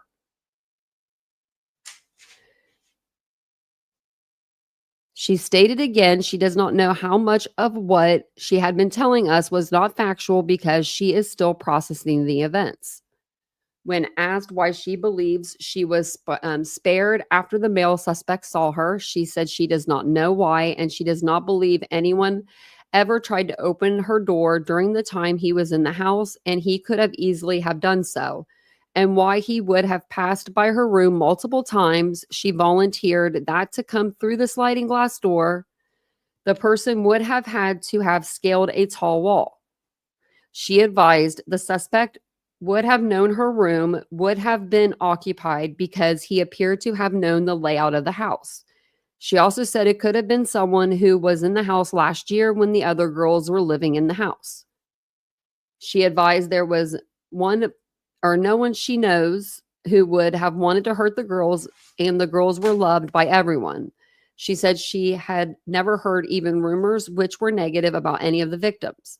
When asked about Kaylee's ex-boyfriend, Jack advised the breakup was mutual and they have their dog Murphy in common, and Jack comes to the residence and plays with Murphy, and he and Kaylee continue to be friends. When asked if they co-parented Murphy, she said yes. Kaylee told her the relationship with Jack had run its course. Dylan thought Redacted had handled the breakup well because every time he came to their house, there did not seem to be an issue. She brought up the name Redacted, but she mispronounced his last name during the interview as someone she and the others believed might be involved, but she was reluctant to say he was a suspect because she knows how damaging to his reputation that could be if he were not involved. She advised she was told by Redacted Xana's best friend that Redacted once punched a friend of theirs, Redacted, in the stomach last year, but Redacted did not know the circumstances as to why. She advised that recently Kaylee started talking to Redacted, seemed okay with that. So Dylan, I think, offered her DNA. Sergeant Blaker secured a swab from redacted at the conclusion of the interview. She advised it might be difficult to locate the offender's DNA because they had conducted a deep clean of their residence leading up to the parents' weekend. When asked about when the deep clean of the residence occurred, it would have been before the weekend of the crimes. She was advised there was evidence left in the residence, and she sighed and said she was glad to hear that there was evidence found at the scene. She explained her, and then it's all redacted. When asked if she would be able to provide a description to a police composite artist, she said she would not be able to describe enough of the suspect to be helpful. She further advised the only thing she remembered about his face was that his eyebrows were bushy. She advised she was confused about why the offender would have taken the patio door out of the residence because of the drop off from the what? Oh, because of the drop off from the patio. Okay, I get what she's saying now. She advised she remembered the cars do come by the residence a lot, and she said there was a black truck driving past redacted's window, and she further said she was not absolutely certain it was a black truck, but there was a vehicle that went by the residence, and she could see the taillights, and but she did not remember if the headlights were on. But what drew her attention to it was the red lights on the back of the truck, and when asked if she meant brake lights, she said yes. When asked what occurred after she went to Bethany's bedroom, she said they eventually fell asleep, and when awakened, she was lying next to Bethany and redacted in redacted's bed. Okay, I don't know. That's weird. She advised a friend of theirs, redacted and redacted mother, of planning a memorial event that has helped her emotionally. She advised redacted is crying a lot over this, but she has not been crying, and redacted has explained to her why she has not been showing emotions. She explained redacted used the words disassociate to describe her emotions. When she awakened that morning, redacted was next to her in bed. They both too scared to leave Bethany's room to even go to the bathroom. She advised at approximately 11:23 a.m. She then corrected the time to 10:23 a.m. Moscow time. Redacted said she texted Maddie asking her if she was up. At 11:29 a.m. Moscow time, redacted texted Kaylee, "Are you up?" She could tell her Snapchats were not being read when she was texting them through Snapchat. Redacted advised she called redacted one of their closest friends, hers, about what happened that night with the masked man. Redacted then explained when she reached out to redacted in a text message, which redacted told her was at 10:50 a.m., but she thinks redacted was mistaken, told her she would send redacted to their house because of the concerns about what had occurred during the night. I think it's Hunter and his girlfriend. But when they got to the house, she described it was before noon. She is not certain if he came in through an unlocked front door or had to use the code to the front door to get into the residence. But when he got to the house, he asked about the location of a knife, and she directed him to a knife. She advised she initially went upstairs from redacted's bedroom with redacted, and she advised when she saw Xana, she realized Xana had not moved since she saw her earlier. She was still thinking Xana was still passed out from being drunk. She then sent redacted downstairs. Redacted then sent redacted downstairs. She advised redacted and redacted came over after redacted came to the house because she had asked them to come to the house. She advised redacted then came downstairs, and she could tell by his facial expression he had seen something, and he told them to call 911. Redacted was the one to call 911. And at one point, she said on the phone with police dispatch that the dispatcher was asking her about a defibrillator. They told dispatch there were people unconscious, denied seeing Xana or any of the other victims' bodies. She advised they stayed at the house. When the police arrived, the police were putting the tape up when they realized there had been a crime. And when they saw the ambulance arrive and leave, redacted told them they would not leave unless there was no reason to stay. She then advised the vandal alert came out, and that is when they realized their friends were actually gone. She advised they She advised they all realized there had actually been a murder committed in their residence. She said Kaylee had a balcony and she remembered looking at the pictures in the news, and Kaylee's curtains were all messed up. She thought the distance of the balcony to the ground may have been too much and brought too much attention if that is how the suspect made entry into the house through Kaylee's bedroom. When asked if she checked the house for anyone else when she initially came home for the night with Bethany, I believe this is with Bethany, she was asked if she had to unlock the front door, and she advised she believed she had to unlock the front door to get into the residence. She advised when she first got home, she remembered the sliding door was closed, but she did not know if it was locked. She advised when she first got home, she went to Kaylee's bedroom to let Murphy out of Kaylee's room, and Kaylee's lights were on and no one was in Kaylee's bedroom. Murphy came back into the house after going outside. So it looks like they all kind of helped take care of, Murphy, which is really nice to have that help. Sergeant Blaker asked Redacted about the login and username for the router of the Wi-Fi at the residence, and she advised Kaylee was responsible for that bill. She further explained she nor, Bethany were responsible for the Wi-Fi bill because they had just moved into the residence in August. Redacted had follow-up questions for Redacted outside of the interview, and as a result, the audio recording was turned off at 2:11 p.m. the same date. Okay, so we'll keep going down. We'll see what's next. The next reported date is 11/21.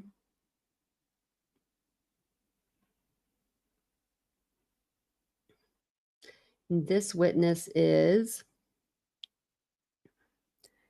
it says witness 1, I don't know. Date of birth 2001, age 21. It's a female, Hispanic, Mexican, or Latino.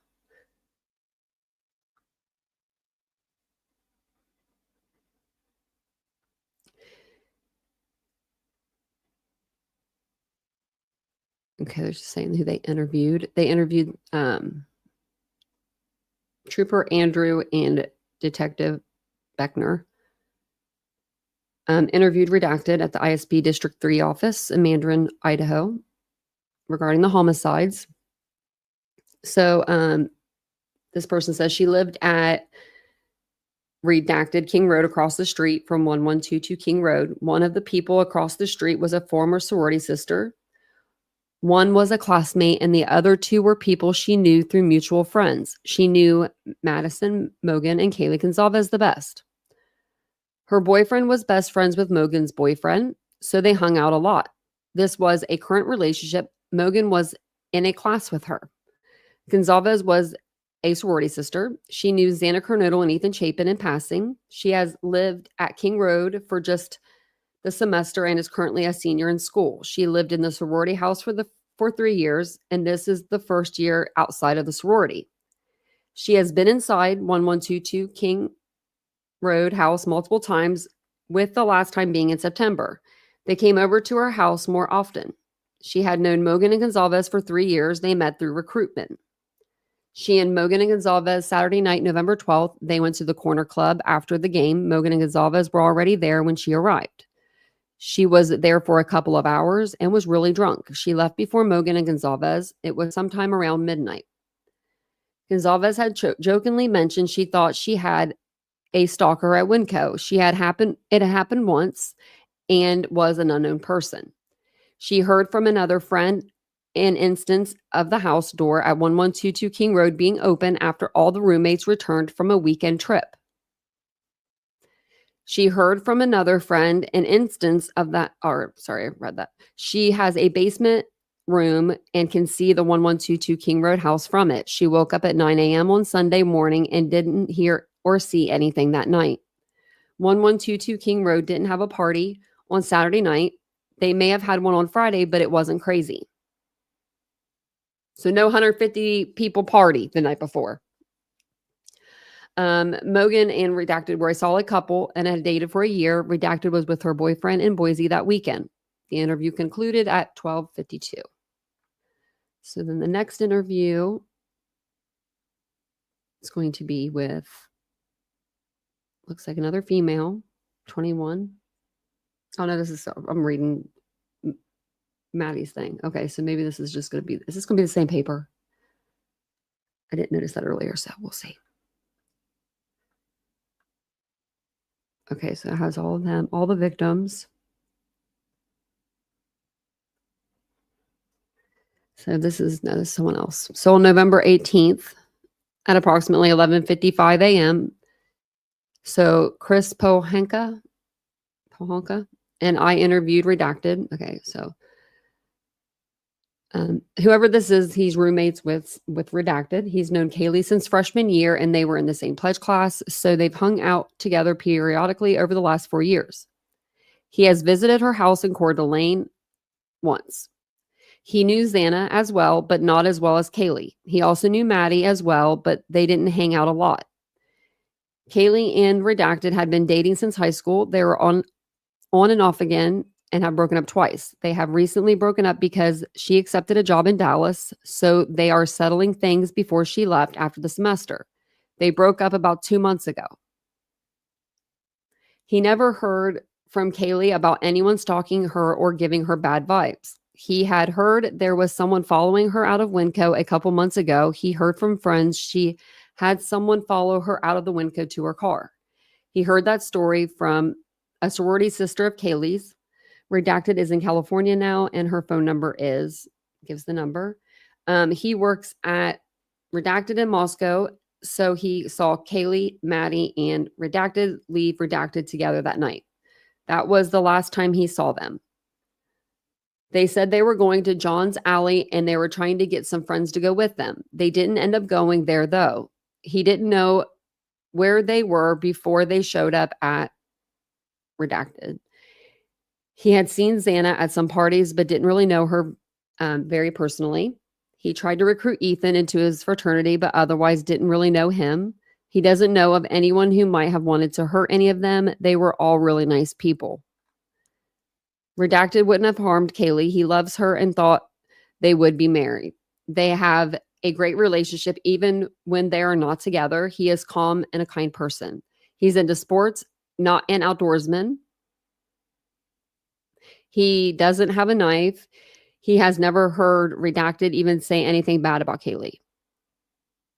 There is an apartment complex behind the victim's house that has a lot of sketchy people in it. There are registered sex offenders living in it. That place is behind Redacted apartments. There are windows facing the girl's house, and it's adjacent to it. It's a brown brick apartment complex. We know a couple people that live in that apartment complex. Okay, so this is another female, date of birth, 2000.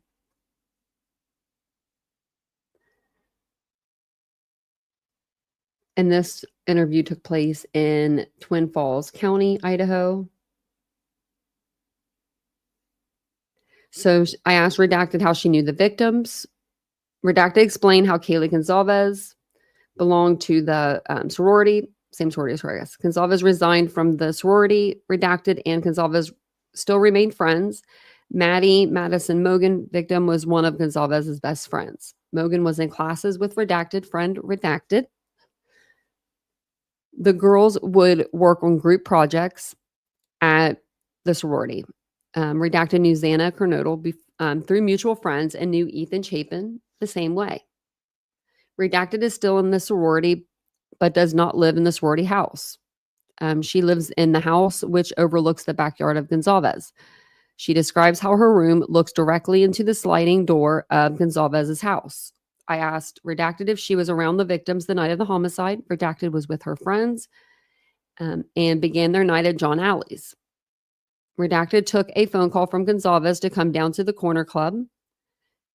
She said Redacted and her friends went to the club. Redacted's friends slowly left from there and went back to their houses. Gonzalez and Mogan were still at the club with Redacted.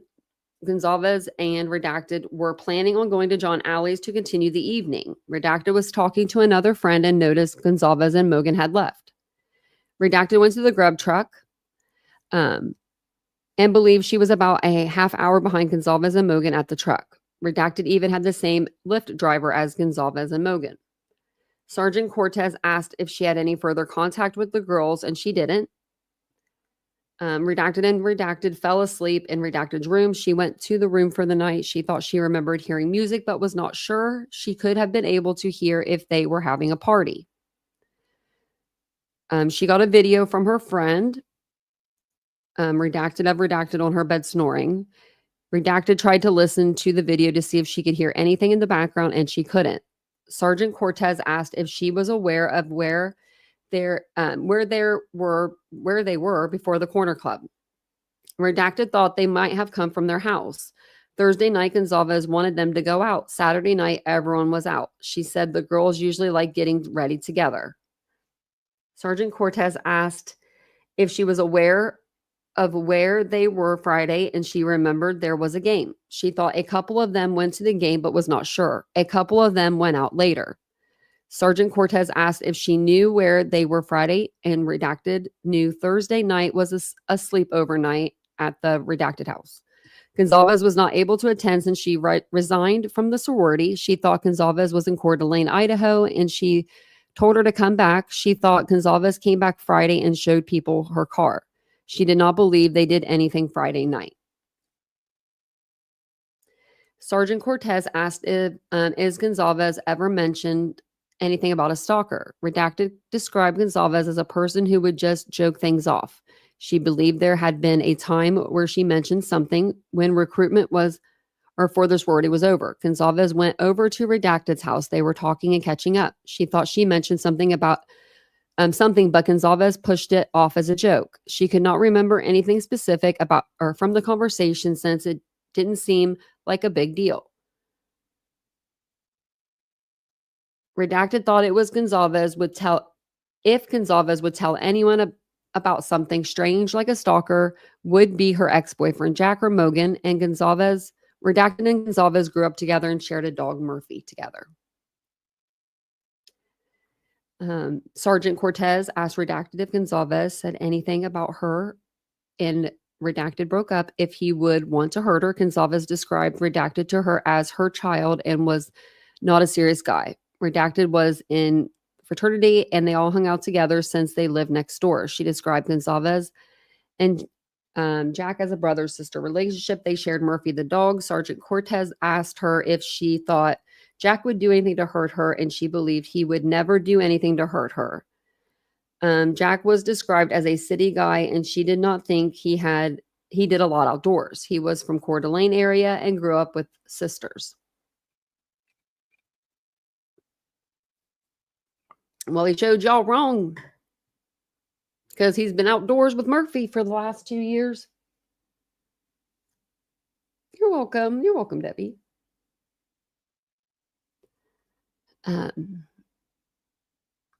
Because, yeah, I mean, that's twice now that they've said that he wasn't a outdoorsy guy. Sergeant Cortez asked if she knew anyone that might have wanted to hurt them in their circle of friends. She said their circle is interesting, and that's where it kind of stumps everyone because this group of people would probably never have been friends if it wasn't for the housing situation. All of the roommates' friends would meet each other and have friends hang out with friends. Okay, that makes sense, but okay. Sergeant Cortez asked if there was any mention of strangers around the house.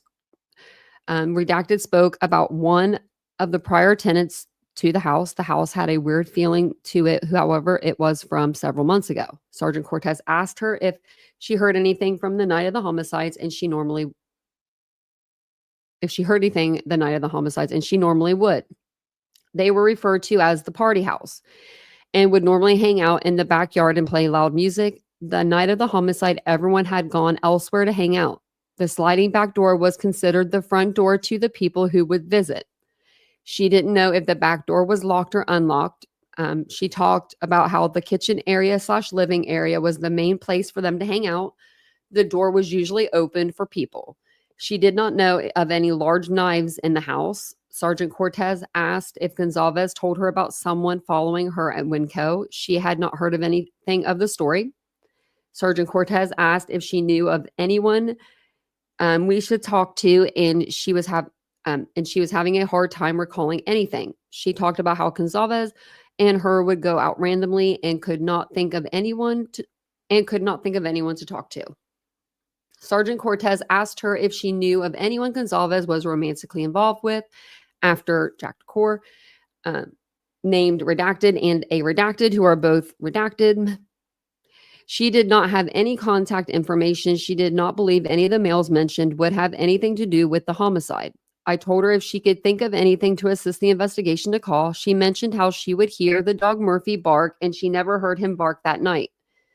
Redacted had the television on and thought she had gone to bed around 3:30 a.m. She would be able to hear anything going on in that house since the windows are really thin. Redacted could even hear the conversations in the backyard. Man, you could hear everything. Sergeant Cortez asked if the other roommates would have anyone who would want to hurt them.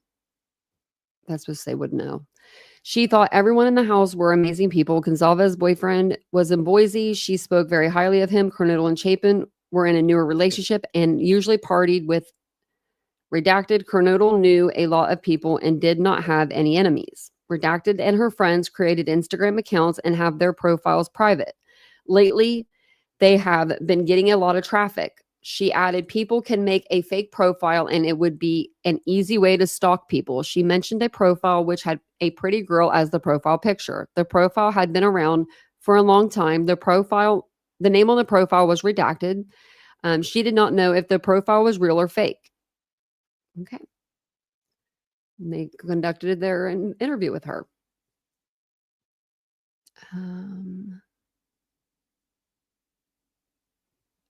Let's see. I think what I'm going to do for the next live is highlight the important parts. Like, you know what I mean? Like some of the stuff we won't have to reread again. I might have to print it. Might need to print the internet. That's what this is going to feel like if I do print it. So it says, what was that last bit?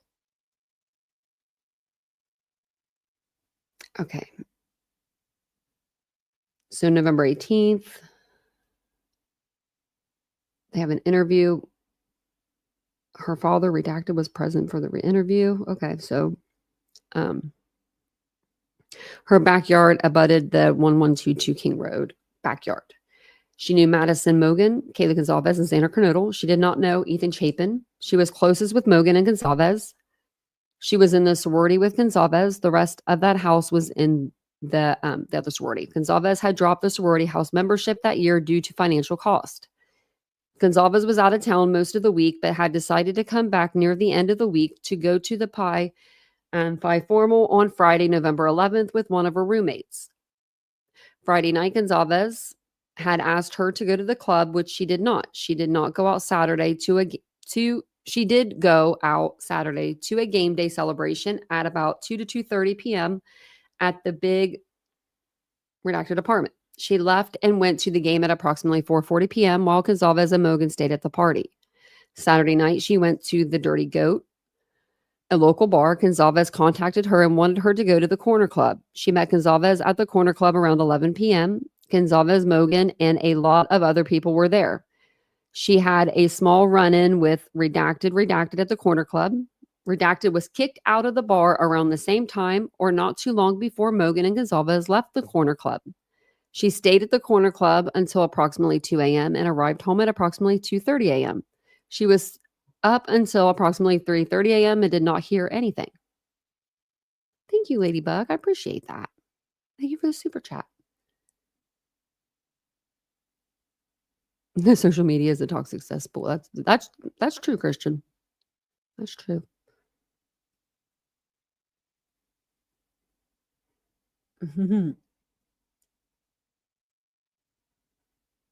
Oh, I don't get on TikTok just because I post on TikTok, but I don't allow myself to scroll on TikTok. I'll be gone for days. You guys will never see me again. You'll be like, what happened to Tanya? And I'll be like, I'm gone in TikTok world. The TikTok took me.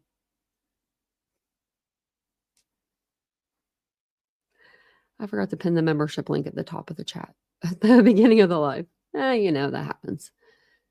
I've been reading for a while. Dang, I've been reading for a minute. Okay. We'll read through this one and then we'll read through to page 30 or something. So it says here, she woke up Sunday morning at approximately 7:30 a.m. She had been in a different room than her own. She and roommates made breakfast around 8:30 a.m. Later, she went to her room. She could see a lot of police cars next door. She spoke with the Uber driver, go back, who told her he was pretty sure he had taken Mogan and Gonzalez home that night, drove a smaller gray sedan. Gonzalez's old room was the room Kernodle was living in. Gonzalez recently moved into the room on the third floor after Redacted said she was not moving back in. Gonzalez did not seem at all worried about a stalker or any other dangers. She thought Gonzalez would have said something if there was a real stalker. Gonzalez would have been scared if she had a stalker. Instead, Gonzalez was planning events for them all the time. Her bedroom window looks out onto 1122 King Road's backyard. She can usually hear anything going on in their backyard. Murphy the dog usually barks a little bit, and she can generally hear it, which she didn't recall happening that night.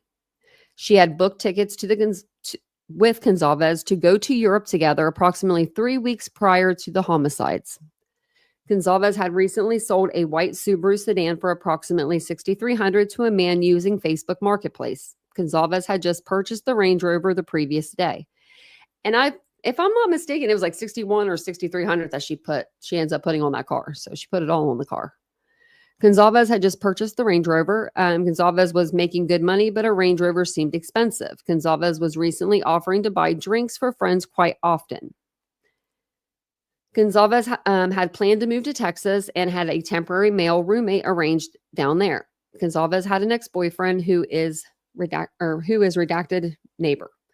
Gonzalez and Redacted dated for approximately 6 years. Gonzalez and Redacted dated all summer while Gonzalez was up in Moscow working. Gonzalez and Redacted were not together, but were good friends.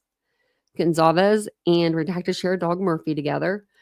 Mogan had a boyfriend in Boise and who was friends with a lot of Redacted's friends who had graduated. Gonzalez stayed in her old room while she was living in Moscow all summer. Gonzalez only had one roommate during the summer. Redacted. It's Redacted. Gonzalez worked for Redacted and ended up getting a full-time offer starting February 2023. She does not think Gonzalez went out much during the summer. Redacted had just graduated and stayed in Moscow for the summer. She did not think Redacted had anything to do with the incident. Redacted showed a video from a party earlier on game day, which showed what Redacted was wearing, which appeared to be the same as a person from a video from the grub truck. Redacted remembers Gonzalez and Mogan saying they were going to John's Alley and was going to go with them. Redacted was going to go with them. Redacted was not good friends with Gonzalez and Mogan, but Mogan is kind of friends with a lot of people involved in the Greek houses. Redacted is in the same pledge class year as Redacted, Gonzalez, and Mogan, and has been in a lot of their classes. Redacted showed a screenshot of a group message obtained by Redacted. The author of the message seemed to know a lot of information regarding the homicides. Redacted had read some creepy comments on YouTube and obtained screenshots of some of them. Redacted turned them over a flash drive with some of the comments. When did you read the YouTube comments? She did not believe there was a party at 1122 King Road on Saturday. People often used the sliding door as the main entrance for the house. She does not think it was usually locked. Gonzalez and Mogan didn't use drugs. She didn't know Kernodle well enough to comment on her. The neighbors' dogs behind them also did not bark at anything that night. The interview ended at approximately 11:53 a.m. So we've been reading for almost 2 hours. I cannot believe that. I'll come back and read more tomorrow. I think I'll be back tomorrow during the day. I think we're gonna try to kick it out in like 2 lives, or like not 2 lives. Obviously, it's gonna take me longer than that, probably. But I'm going to go through and I'm gonna highlight the most important stuff tomorrow.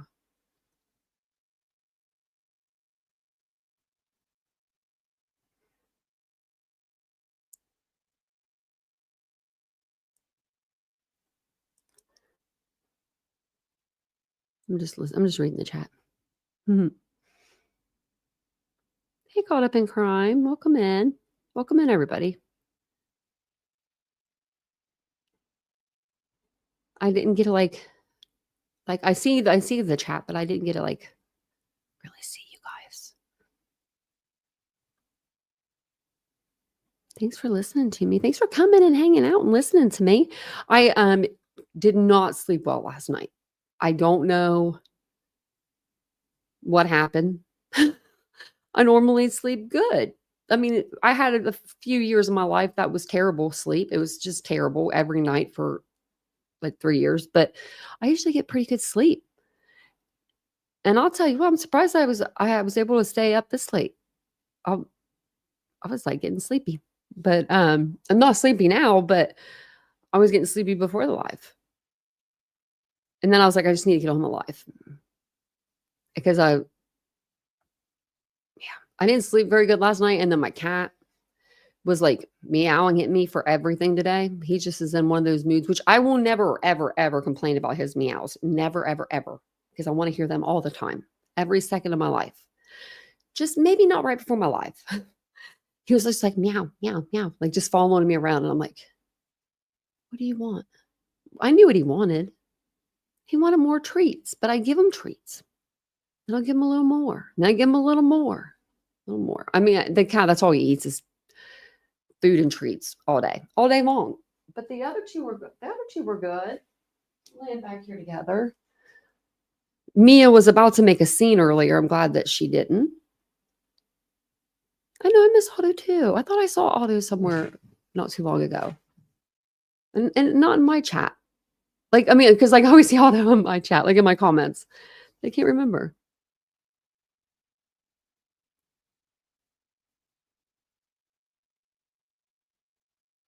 Oh, thanks, Betsy. I appreciate that. Well, tell Otto to get back in this chat. I know Otto's been well, isn't it Otto that was having the sleeping problems? Cat's our con artist. He gets me every time. He'll get me every time too. I mean, until the day that he doesn't bless me with another breath, I'll be here for it. I'm usually at the Target at like 9 a.m. picking up cat treats. He has a glass container with a lid for his treats. I would get him the big bag. I would cut the big bag in half. I'd like, half of it, put half of it in there. And then I would ziplock up both bags, like, just so he would not throw a fit that they were old or something, which by old, I mean 1 day old. So I went to give him treats the other day out of his glass container like I always do. And I just put his treats in there. And he just looked at me, was like, I'm not eating them anymore from there. And so I had to go buy new treats. But these were just brand new treats I put in the container. I'm like, those are animals. Animals will get you. They'll get you worse off than your kids will. Because they can't talk, they're just all sweet. And then my one dog has the wrinkles in her face. So see, my Weimaraner can look at me all day. The one that's crying right now, she's just crying just to cry. She don't need nothing. She needs for nothing. She's sitting up all pretty. She doesn't need me for anything. She just likes to cry. Here. Now she'll come up. She wants me to pet her. She saw my hand like doing this and not going towards her, but yeah, he is. He is. My cat was born in the pound in the Humane Society. Like, who does he think he is? Royalty. Royalty, I tell you. Royalty.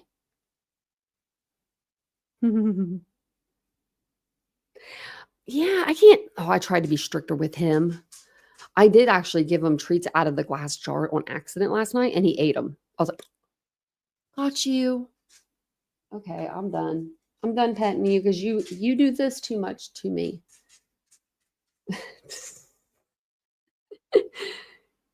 She doesn't get me as much with her face. Like, her facial expressions are funny because they're more human-like. Like they say with these kind of dogs because their eyes are more round. But my other dog has wrinkles, and that's what gets me. Okay. Don't make that. That's loud.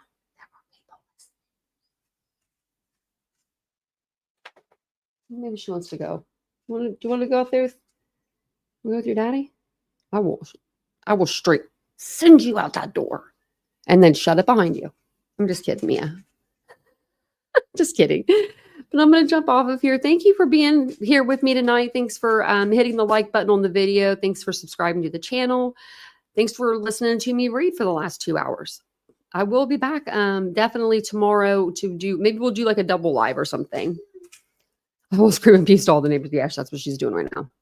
You should hear her when we get home. She makes this noise. It's like that kind of noise, but it's even louder. And she holds a bone in her mouth all at the same time. So it sounds like we're hurting her. Like it really does. Yeah, you're not hurt. And so it like seems like we're hurting her. And I'm like, we're not hurting her. But it sounds like that. She's just so happy to see us. Thank you. Thanks, Jackie. They're very cute, folks. They are. Okay, we're going. It's your world. We're just living in it. And they left the cat. Oh. Well, Betsy, that's your cat now.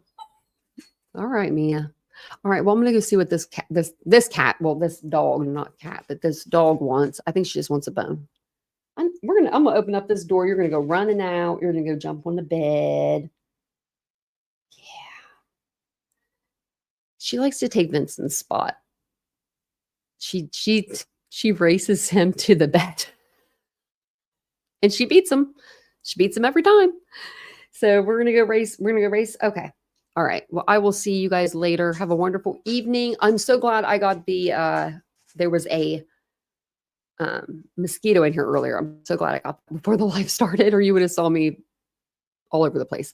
But I'll be back tomorrow sometime in the afternoon. So if you're not subscribed, make sure you're subscribed. You have all the bells and the whistles all alerted to on. And then I'll be back on tomorrow and we'll go over some more of these documents because I know there's a ton more information in them. And there's some pictures as well. So we'll go through some of those tomorrow. I will see you guys all then. Have a wonderful evening. And if I don't see you, have a wonderful weekend. Bye, guys.